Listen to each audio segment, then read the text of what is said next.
আজকের এই ভিডিও টিউটোরিয়ালে আপনাদের স্বাগত। আজকের এই ভিডিও টিউটোরিয়াল মূলত শিক্ষক বাতায়নে যে সকল শিক্ষক মন্ডলীর নতুন সদস্য হয়েছেন এবং প্রেজেন্টেশন আপলোড করতে গিয়ে সমস্যা পড়েছেন তাদের জন্য। তো চলুন কথা না বাড়িয়ে শুরু করা যাক।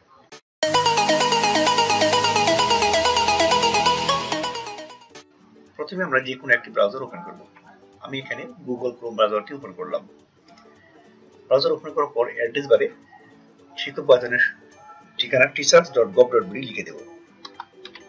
teachers.gov.bd লিখে এন্টার প্রেস করব। এন্টার প্রেস করার পর শিক্ষক বাতায়নের হোম পেজ প্রদর্শিত হবে। হোম পেজের ডান দিকে অর্থাৎ এই অংশে লগইন বা নিবন্ধন লেখার উপর আমরা ক্লিক করব। এখানে ক্লিক করার পর ইমেল বা ইউজার আইডি বক্সে আমরা আমাদের ইমেল বা ইউজার আইডিটা লিখে দেব। আর পাসওয়ার্ডের ঘরে পাসওয়ার্ডটি লিখে এন্টার প্রেস করব অথবা এই অংশে ক্লিক করব। ক্লিক করার পরে খেয়াল করুন বন্ধুরা, ঠিক এইখানে যখন আমরা মাউস পয়েন্টার নিয়ে যাচ্ছি তখন নিচের দিকে অর্থাৎ ড্রপ ডাউনে অনেকগুলো অপশন দেখতে পাচ্ছি।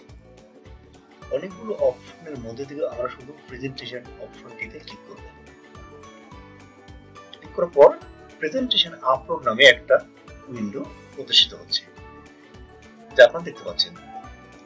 এখান থেকে আমরা শিরোনাম অংশে আমরা আমাদের প্রেজেন্টেশনের শিরোনামটি লিখে দিব। আমি এখানে শিরোনামটি লিখে দিলাম। এরপর দেখুন এখানে ক্লিক করলে সাধারণ শিক্ষা, মাদ্রাসা শিক্ষা, কারিগরি শিক্ষা। আমি সাধারণ শিক্ষা, কারিগরি শিক্ষা আর মাদ্রাসা শিক্ষা, আমি সাধারণ শিক্ষা সিলেক্ট করলাম। এরপরে শ্রেণী আমি নবম শ্রেণী সিলেক্ট করলাম। আপনারা যখন প্রেজেন্টেশন আপলোড করবেন তখন যে শ্রেণীর প্রেজেন্টেশন আপলোড করবেন সেই শ্রেণীটা সিলেক্ট করবেন।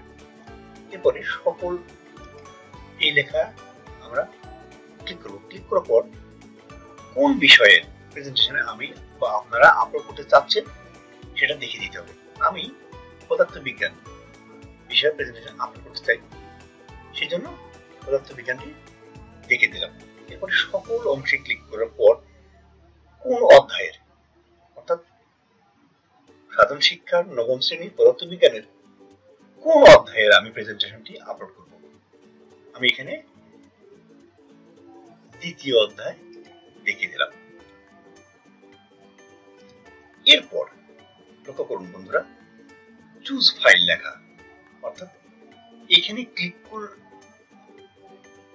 ফাইল দেখতে যাবে, অর্থাৎ আমরা যে প্রেজেন্টেশনটি আপলোড করব সেই প্রেজেন্টেশনটি ওই চুজ ফাইল লেখায় ক্লিক করার পর দেখিয়ে দিব। দেখার পরে এখানে ওপেনে ক্লিক করব।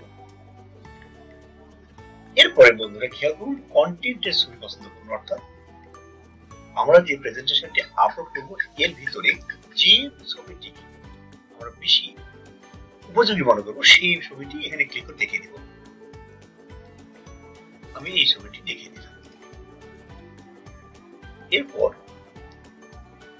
প্রেজেন্টেশনের বিস্তারিত এই অংশে আমরা আমাদের প্রেজেন্টেশনের লার্নিং আউটকামসটা লিখে দেব।